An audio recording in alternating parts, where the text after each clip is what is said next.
tueurs en série. Bon début d'après-midi, j'espère que vous allez bien. Marianne Paquette qui est là pour les 30 prochaines minutes, expert en série sur Canal M. Qu'est-ce que vous pensez de ça, vous, si je vous dis que votre corps révèle peut-être plus de choses que vous ne le pensez, et peut-être même ce que vos pensées les plus secrètes, ce que vous ne pensez pas révéler, peut-être même ce à quoi vous pensez même pas penser. Est-ce que vous pensez que c'est un hasard, par exemple, si votre interlocuteur se gratte le nez à un moment donné ou l'autre, se croise les jambes ou cligne les paupières? L'observation du non-verbal, la synergologie, peut-être que vous connaissez ce terme, peut-être pas, qui est une discipline qui est assez complexe, qui pourrait sembler assez simple parce qu'on a tous ce réflexe-là d'observer la personne qui nous parle en face de nous. Tout de même, c'est une discipline où il y a beaucoup de détails à observer avant d'affirmer quoi que ce soit. D'ailleurs, c'est une discipline qui intéresse plein de types de professionnels. On peut penser assez simplement à des enquêteurs quand ils ont affaire à un criminel, à savoir s'il ment ou pas, des psychologues également, mais ce qui peut paraître plus étonnant, surprenant, des employeurs en vue d'une entrevue d'embauche. Une phrase qui m'a interpellée, qui vient de Philippe Turchet, lui qui est créateur de la synergologie. Vous allez probablement entendre son nom au cours de la prochaine demi-heure. Nos gestes ne nous trahissent pas, ils nous révèlent, ils nous permettent d'aller vers l'autre. Je ne sais pas si ça vous parle, moi, ça m'a inspiré. Je vous présente l'invitée du jour, Annabelle Boyel, qui est synergologue, génagogue, conférencière et auteure. Elle est d'ailleurs l'auteure du livre « Je lis en vous, saviez-vous lire en moi ». C'est édité chez Béliveau Éditeur. Merci d'être là, Annabelle. Merci de m'avoir invitée. C'est assez... Et je vous le disais tout à l'heure, c'est un peu impressionnant d'avoir une synergologue en face de soi parce que tout d'un coup, on fige un peu et on se dit, elle nous observe, me voilà révélée. Est-ce que je cligne des yeux un peu trop? Est-ce que je me gratte le nez? Non, je ne suis pas menteuse. Il y a vraiment une panoplie d'idées qui nous passent en tête, mais c'est pas si simple que ça, la synergologie. En fait, c'est très complexe. Souvent, quand je donne des conférences, j'explique aux gens que le non-verbal peut être influencé par beaucoup de choses. Votre non-verbal réagit à moi-même, donc au simple fait que je suis synergologue, donc à ma personne. Mm-hmm. Mais votre non-verbal peut réagir aussi à ce que je dis. Et à ce moment-là, vous réagissez à mon message. Mais vous pouvez réagir aussi à quelque chose auquel vous venez de penser. J'ai dit quelque chose, ça va faire remonter un souvenir et c'est au souvenir que vous allez réagir. Mais vous pouvez aussi réagir de la façon que vous pensez moi, je voudrais que vous réagissiez. Puis vous pouvez réagir aussi à un malaise ou essayer de masquer une émotion. Donc, il y a plein de choses qui vont venir influencer votre non-verbal. Puis évidemment, bien, il y a tout l'environnement aussi. Si quelqu'un passe, quelqu'un est à la fenêtre, à ce moment-là, ça va évidemment influencer votre non-verbal. Oui, bien, il y a justement quelqu'un en studio. Donc, oui, ça peut influencer. Jean-Sébastien Laliberté qui est venu chercher quelque chose dans le studio. Annabelle, quand je dis que Philippe Turchet est le créateur de la synergologie, c'est vrai, c'est lui qui est l'idéateur de ça. Pourquoi il a eu envie de s'intéresser au non-verbal? Bien, en fait, il étudiait déjà en sociologie et il a fait certaines observations en regardant des gens marcher, entre autres. Et il s'est posé beaucoup de questions. Pourquoi les hommes ont tendance à marcher à la gauche des femmes?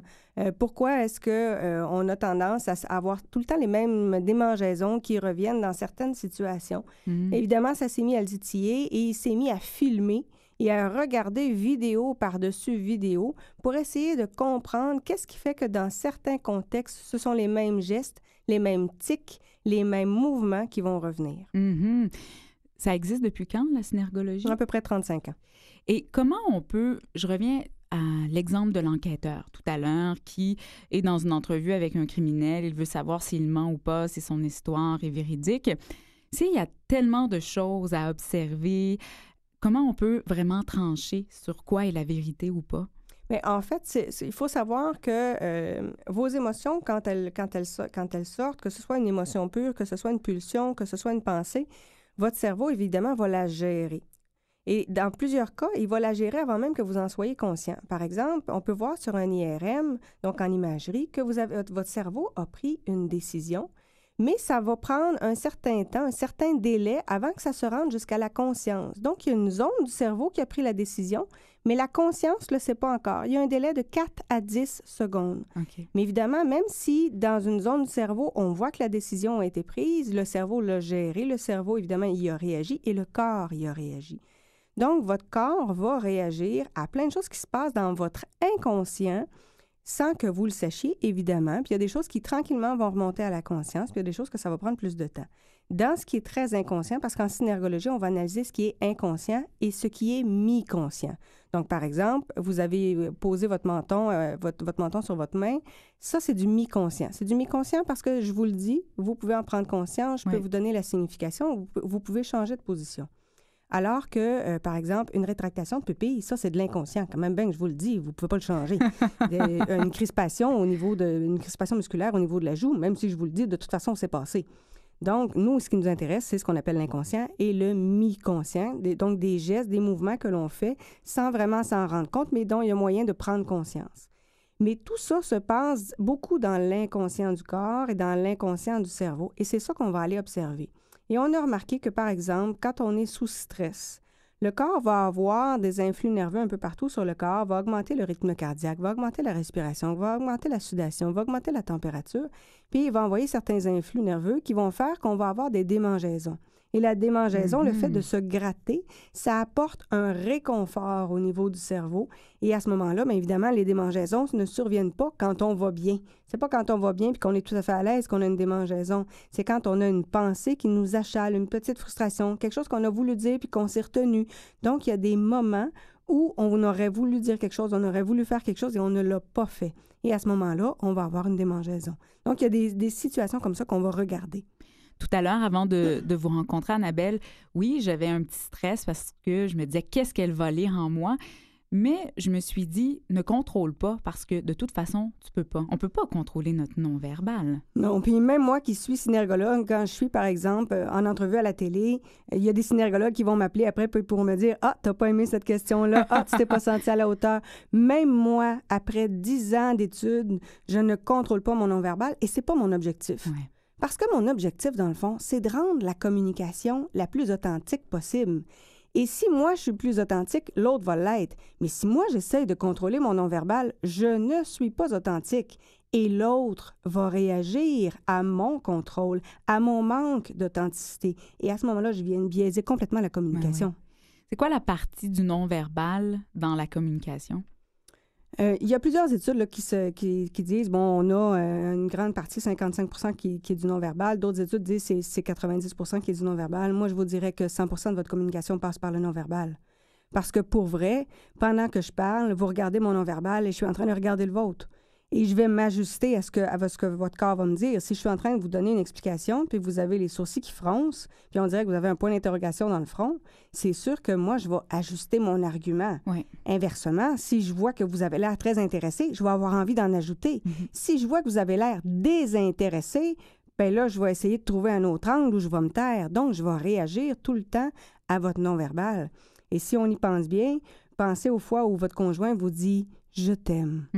C'est pas la même chose que quand il dit « je t'aime ».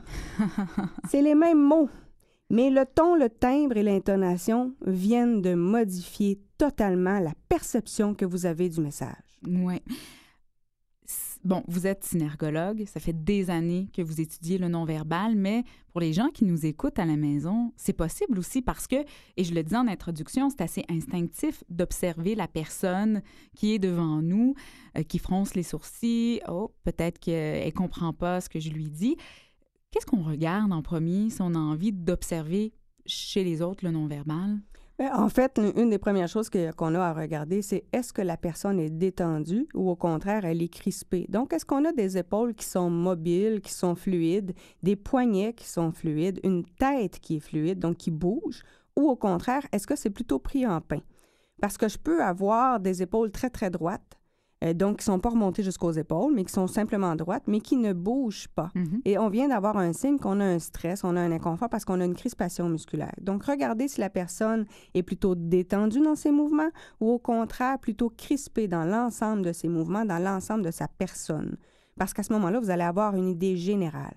Si vous commencez à essayer d'analyser avec un micro-détail, vous allez vous tromper. Ben oui, ben oui. Donc, il faut regarder l'ensemble en premier et en dernier cas, les micro-détails. Parce que sinon, on va tout mêler. Vous vous êtes sûrement déjà fait dire, vous avez les bras croisés, ça veut dire que vous êtes fermé.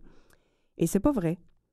Si vous voulez focaliser... C'est une généralité. C'est une généralité, puis ça se peut que vous soyez fermé, mais très souvent, vous avez les bras croisés simplement parce que vous voulez focaliser votre attention sur ce que l'autre dit. Mhm. Et pour faire abstraction du bruit, pour faire abstraction de tout ce qui est autour qui pourrait vous déranger, vous allez tout simplement croiser les bras. Si la personne est envahie émotivement devant vous, puis vous ne voulez pas être envahi, vous allez croiser les bras. Vous l'écoutez quand même, vous êtes toujours là. Mais pour vous protéger, pour protéger votre bulle, vous allez croiser les bras.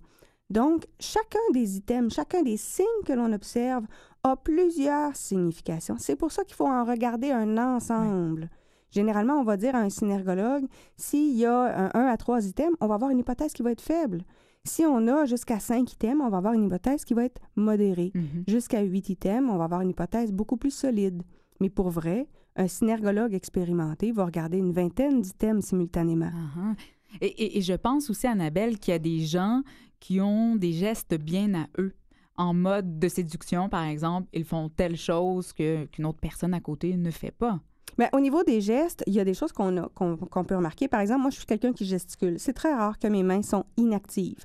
C'est pour ça que quand vous observez quelqu'un, c'est important de vous créer une base de référence. Okay. Donc, est-ce qu'on a affaire à quelqu'un qui marche du talon ou qui a une démarche sautillante? Est-ce qu'on a affaire à quelqu'un qui gesticule ou qui gesticule pas du tout? Est-ce qu'on a affaire à quelqu'un qui joue beaucoup dans ses cheveux? Donc, quelle est votre base de référence? Et à partir de là, vous allez pouvoir remarquer la même personne dans des situations différentes, qu'est-ce qui ressort? Parce que c'est sûr qu'en situation de séduction, vous allez avoir certains gestes, mais il y a des choses que vous ne contrôlez pas. La dilatation de la pupille droite, vous ne le contrôlez pas. Par réflexe, les gens, surtout les femmes en situation de séduction, ont tendance à croiser les jambes et vont commencer à avoir des rotations au niveau de la cheville. C'est inconscient. Et la plupart du temps, les gens ne le remarquent pas. Et quand on leur pose la question, ils disent « Non, je ne l'ai pas fait. » Et quand on leur montre la vidéo, ils ont de la misère à le croire. Et pourtant, c'est eux. Je vois les gars prendre des notes à la maison. Qu'est-ce que ça peut... Parce que ce que vous me dites, Annabelle, je me dis, oh là là, un synergologue peut vraiment apprendre à connaître quelqu'un. Qu'est-ce que ça peut nous révéler? Bon, le stress, le mensonge, la séduction, quoi d'autre? Bien, en fait, ça va vous donner l'état d'être de la personne. Puis évidemment, la synergologie, là, c'est le même principe que le karaté ou la bicyclette. Il faut continuer de pratiquer pour continuer d'être bon. Le jour où on arrête de pratiquer, on en perd. C'est toujours ça. Mais un bon synergologue qui pratique régulièrement, moi, je vais faire dire plein de choses à mes clients de façon très, très anodine. Une consommation, une dépendance, une peine amoureuse, une difficulté, une crainte au niveau des enfants. Est-ce que les enfants sont victimes d'intimidation? La crainte se voit bien. Donc, on peut avoir énormément d'informations. Est-ce que vous allez bien? Est-ce que vous êtes préoccupé? Est-ce que vous êtes fatigué? Est-ce que vous avez une difficulté de relation avec votre patron, avec vos collègues, avec votre conjoint, avec vos amis? Donc, à peu près tout peut se savoir parce qu'évidemment, votre corps, comme dit M. Turchet, votre corps révèle votre état. Donc, ça ne donne rien d'essayer de le cacher. Mais évidemment, si vous ne voulez pas me parler, si vous ne voulez pas vous livrer, si vous voulez tout garder pour vous, je vais le voir aussi. Donc, je vais respecter ce besoin de silence-là aussi. Oui, c'est pas parce que vous êtes synergologue, là, vous êtes méchante, là. Je le disais également en introduction, ça peut servir à plein de gens, la synergologie, psychologue, mais également à des employeurs. Vous travaillez plus en milieu de travail. Vous parliez de vos clients tout à l'heure. Qui vous aborde pour vos services de synergologue? Bien, on va avoir entre autres des vendeurs, puis plus précisément le patron des vendeurs, qui voudrait donc que ces vendeurs soient plus à l'écoute de la clientèle. Sache mieux le genre de client qu'il a en avant de lui, puis qu'il écoute davantage ce que le client a besoin au lieu d'essayer de lui vendre à tout prix quelque chose. On a évidemment des gens qui font du recrutement, de la sélection. Et là, ils veulent voir en entrevue d'embauche qu'est-ce qui arrive à mieux percevoir et qu'est-ce qu'il faut faire attention, sur quoi il faudrait poser davantage de questions. Évidemment, quand on a des coachs, ils veulent mieux lire leur coaché pour voir si la personne comprend bien le cheminement, est à l'aise dans ce cheminement-là et a dit tout ce qu'elle avait à dire. Mais évidemment, ça va être très utile aussi en gestion de conflit, en harcèlement psychologique. Est-ce que la personne qui a porté plainte, c'est la réelle victime ou si c'est pas plutôt le présumé agresseur. Mhm. Donc, ça va servir dans toutes sortes de situations. Mais évidemment, la minute qu'on est en relation humaine puis que la personne a une difficulté de communication, ne serait-ce que d'apprendre à verbaliser ses émotions, être capable de dire ce que l'on pense sans crainte de représailles, être capable d'apprendre à s'affirmer. C'est ça l'avantage aussi avec un synergologue, c'est qu'un synergologue, il voit ce que vous voulez dire, il voit toute la difficulté que vous avez à vous exprimer et il va vous accompagner là-dedans pour vous aider à ouvrir les portes et vous apprendre à vous exprimer davantage. Je lisais, je trouvais ça fascinant que ça pouvait aider même des enseignants dans leur rapport à l'autorité ou à l'accompagnement de leurs étudiants, leurs élèves. Oui, parce qu'on va voir très rapidement si l'élève a compris ou il n'a pas compris, ou il fait semblant de comprendre, ou il est tellement terrorisé par les autres amis qui sont dans la classe que de toute façon, il n'y a plus rien qui s'enregistre, ou il est arrivé dans un mauvais état ce matin-là, puis il essaye de juste se passer à travers la journée. Puis évidemment, on va voir aussi le professeur à quel moment il manque de confiance en lui, puis le groupe le sent à ce moment-là et va le tester. Donc, c'est tout ça qu'on va voir.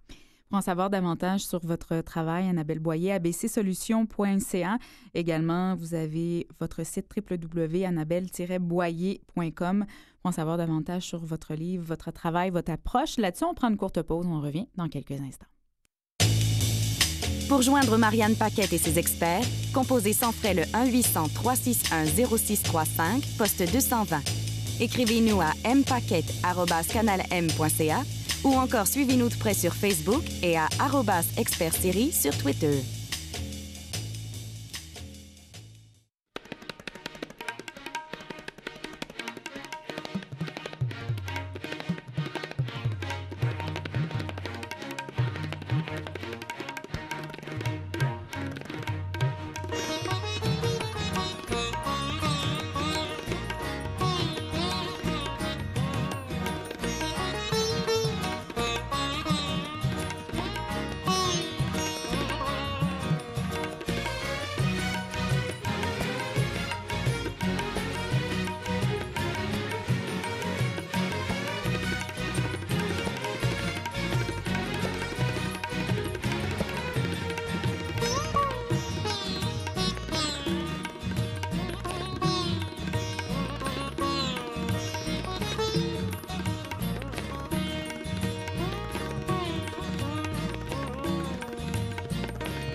Marianne Paquette qui est de retour. Je vous rappelle, c'est Expert en série sur Canal M. On parle aujourd'hui avec Annabelle Boyer de la synergologie elle-même, qui est synergologue, génagogue, conférencière, auteure, entre autres, du livre « Je lis en vous, savez-vous lire en moi ». C'est chez Béliveau Éditeur. On mettra bien sûr tous ces renseignements sur le site du Canal M. Annabelle, bon, je le dis de cette façon-là, je pense que c'est pas nécessairement un secret. Vous êtes maman. Oui. Et vos enfants sont assez sensibilisés à la synergologie. J'ai lu des petites anecdotes assez comiques que vous allez les chercher à l'école, ils reviennent. « Ah, mais maman, ça veut dire quoi? L'enseignant ou l'ami a fait ça. » Les enfants sont dans le moment présent, sont très, très spontanés. Est-ce que c'est possible également de les observer? Est-ce que leur non-verbal peut nous révéler des choses certaines? En fait, c'est plus facile avec les enfants qu'avec les adultes parce qu'ils ont moins de filtres, ils ont moins de camouflage, ils ont moins appris à mentir. Donc, le contraste entre la vérité et le mensonge est beaucoup plus grand. Et chez les enfants, tout comme chez les adultes, vous avez différents types de menteurs. Moi, mon fils, quand il essaie de mentir, ça paraît tellement, on n'a pas besoin d'être synergologue, on le voit facilement. Mais il y a d'autres amis, par contre, que j'ai observés et je les ai vus mentir à un professeur, à une éducatrice, à des amis, à un parent. Et j'ai vu toutes les stratégies de mensonges qui sont apparues et évidemment tous les items non-verbaux qui venaient dévoiler qu'il y avait mensonge. Mais c'est sûr que les enfants, c'est des livres ouverts, donc c'est assez facile à lire, mais un enfant a souvent de la difficulté à exprimer ce qu'il ressent, à mettre le doigt sur l'émotion précise. Ouais. Donc, le non-verbal va venir aider pour ouvrir un peu plus, élargir son vocabulaire, puis lui permettre de verbaliser une émotion qui est montante, mais qui n'est pas claire dans son esprit, mais qui est très claire dans son corps, par exemple. Oui. Maintenant, je me mets dans la peau de quelqu'un qui se prépare à aller passer une entrevue d'embauche, donc qui est en recherche d'emploi. Bon, question de s'amuser parce qu'on sait bien... La synergologie, et on l'a dit tout à l'heure, c'est une discipline, c'est une méthode qui est complexe. Il y a 20 items à observer là, pour vraiment créer une affirmation, vous l'avez dit tout à l'heure. Mais si on veut bien se préparer, à quoi on peut penser pour notre non-verbal, là, pour que ça paraisse bien? Bien, déjà, il faut savoir que selon une étude qui a été faite en psychologie, il y a 90% des gens qui passent des entrevues d'embauche qui se fient beaucoup au non-verbal pour faire l'analyse du candidat. Fait qu'évidemment, le non-verbal compte pour beaucoup. Tout le monde a appris à faire une bonne poignée de main. Tout le monde s'est fait dire qu'il ne fallait pas se croiser les bras. Et tout le monde s'est fait dire qu'il fallait avoir l'air détendu. Évidemment, dans la vraie vie, là, souvent, ça donne beaucoup d'autres choses. Évidemment, le fait de ne pas croiser les bras, c'est sûr que ça va aider. Idéalement, gardez vos mains visibles. Pour avoir passé beaucoup d'entrevues moi-même, de la minute que les mains sont cachées sous la table ou sont cachées dans les poches, ça crée un inconfort chez la personne qui fait passer l'entrevue et ça dénote un inconfort chez la personne qui passe l'entrevue. Si vous êtes nerveux, de toute façon, ça va se voir. Alors, autant le dire. Ouais. Mais assurez-vous que vos mains sont bien visibles. Regardez évidemment la personne qui vous pose la question dans les yeux, mais assurez-vous de regarder tous les autres dans les yeux aussi. Souvent, on focalise notre attention sur une seule personne, puis on essaye d'éviter la personne que l'on trouve avec un air un peu plus sévère. Mais il faut prendre le temps de regarder les autres. Puis assurez-vous, le fait de bouger, de gesticuler, c'est correct. Essayez pas d'empêcher vos démangeaisons, de vous empêcher de gesticuler ou de vous empêcher de croiser ou décroiser. Au contraire, soyez le plus naturel possible. C'est quand vous essayez de contrôler votre non-verbal que vous avez l'air plutôt bizarre. Oui, qu'il y a quelque chose qui devient insaisissable. Et là, ça rend tout le monde mal à l'aise. Oui. Parlant de malaise, et ça nous est tous arrivé, ça nous arrivera encore... On discute avec quelqu'un, que ce soit conjoint, ami, patron, et il y a quelque chose de pas fluide dans la conversation. On n'arrive pas à mettre le doigt dessus, mais on se dit « Voyons, j'ai un malaise. » La conversation semble toujours entrecoupée, c'est pas naturel. OK, je m'arrête, 2 instants, j'observe quoi? Bien, en fait, la première chose que je vous dirais, ça serait d'observer le regard. Est-ce que la personne vous regarde droit dans les yeux ou elle regarde un peu partout? Pourquoi? Parce qu'on sait que les menteurs ont tendance à vous regarder droit dans les yeux ou à fixer un point au sol. Donc, quand on a une focalisation du regard, ça veut dire qu'on a quelqu'un qui est en mode vigilance. Pourquoi on a un mode vigilance tout d'un coup? Est-ce que c'est parce qu'on vient d'aborder un sujet avec lequel la personne est très mal à l'aise? Est-ce qu'il y a quelqu'un qui est rentré dans la pièce puis la personne n'aime pas cette personne-là? Est-ce qu'elle essaie de vous passer un savon? Donc, qu'est-ce qui se passe? Qu'est-ce qui vient de créer un malaise? Donc, quand on a une focalisation du regard, très peu de clignements de paupières, à ce moment-là, on a quelque chose qui ne va pas bien, puis la personne n'est pas tout à fait authentique dans sa communication. Alors, à ce moment-là, regardez votre propre non-verbal. Et logiquement, si vous avez senti un inconfort, votre corps y a réagi. Vous avez croisé les bras, vous avez croisé les jambes, vous avez penché la tête sur un côté. Comment votre corps a réagi? Vous avez probablement eu des démangeaisons. Elles sont où? C'est votre corps qui va être le plus intéressant parce que votre corps va vous dire ce qu'inconsciemment vous avez perçu. Et c'est ça qui va être intéressant. Je me souviens d'une conversation que j'ai eue d'ailleurs avec une autre synergologue où je faisais mention de quelque chose qui s'en venait d'un projet que j'avais à mettre à terme et j'étais nerveuse, je craignais la réaction d'une autre personne et en discutant avec la synergologue, tout de suite, je me suis vue me gratter l'avant-bras extérieur droit. Et en me grattant, je me suis levé le bras pour le montrer à l'autre synergologue qui a éclaté de rire parce que mon corps venait de dire à quel point la situation me stressait et à quel point j'avais besoin de me protéger. J'avais intérêt à me protéger dans cette situation-là et c'est ça que mon corps est en train de me dire. Donc, quand vous sentez un malaise, regardez votre non-verbal. Qu'est-ce qui se passe dans votre non-verbal? Est-ce que la personne qui est en face de vous a les épaules vers vous ou elle est un petit peu de profil? Si elle est totalement vers vous, ça va bien, ça veut dire qu'elle va encore communiquer. Mais si elle a les épaules un peu de profil, peut-être qu'elle préférait être ailleurs. Est-ce qu'elle est encore avancée vers vous ou au contraire, elle s'est reculée dans sa chaise avec la main sur la bouche? Là, on est plus dans un mode peut-être d'analyse, peut-être qu'elle est en train de filtrer ce que vous êtes en train de lui dire puis elle n'est pas tout à fait d'accord. Donc, il faut prendre le temps de regarder non seulement le non-verbal de l'autre, mais aussi le sien. Et tout ça en étant dans le moment présent. Exactement, c'est le plus difficile. C'est quoi le plus important en communication, Annabelle? L'authenticité. Mm-hmm. Et l'authenticité, ça ne veut pas dire de vomir sur l'autre nos émotions. C'est pas ça de l'authenticité. De dire « j'exprime ma colère et je la fais subir à tout le monde », ce n'est pas de l'authenticité. Ça, c'est une mauvaise gestion émotive. Mais d'être capable de dire « je suis en colère. Cette colère-là m'appartient et je vais apprendre à travailler avec elle, à la gérer et à la faire partir. » Ça, c'est de l'authenticité. Et le non-verbal va vous dévoiler ce que vous ressentez, ce que vous n'avez pas osé dire, ce sur quoi vous êtes très mal à l'aise. Moi, mon non-verbal m'a appris qu'il y a des types de personnalités avec lesquelles j'avais énormément de difficultés et j'avais des mécanismes de défense, de fuite systématiquement. Donc, j'ai appris à reconnaître mon non-verbal et je suis allée me chercher évidemment les outils pour apprendre à bien établir une bonne relation avec ce genre de personnalité-là. Mais c'est le non-verbal qui me le dit. Donc, on peut apprendre à se connaître beaucoup à travers cette discipline-là. Énormément. Dernière question, Annabelle. Est-ce que c'est pour le grand public? Vous êtes synergologue, vous avez étudié avec M. Turchet, vous avez écrit un livre là-dessus. Votre œil est aiguisé, mais est-ce que les gens qui nous écoutent à la maison, qui ont trouvé intéressante cette demi-heure, peuvent le faire un peu tous les jours avec leur enfant, leur conjoint? Bien, en fait, c'est sûr que si on ne veut pas commettre d'erreurs, faut pousser plus loin les connaissances. Parce qu'évidemment, le commun des mortels a tendance à regarder un ou deux signes et à aller très vite tirer une conclusion. Ça, c'est dangereux. Mais évidemment, les cours de synergologie s'adressent à tout le monde. Oui, il y a des policiers, il y a des avocats, il y a des psychologues, il y a des psychoéducateurs, il y a des professeurs, il y a des gestionnaires. Mais il y a des gens à la retraite qui veulent simplement mieux comprendre les autres. Il y a des parents, il y a des amis, donc des gens qui veulent simplement établir des communications et des relations plus authentiques. Annabelle Boyer, vous êtes l'auteure du livre « Je lis en vous, savez-vous lire en moi ». C'est chez Béliveau Éditeur. On glissera tous ces renseignements sur le site du Canal M. Ça a été un plaisir de vous rencontrer et je vous fais parfaitement confiance. Merci beaucoup. Je suis beaucoup plus détendue que tout à l'heure.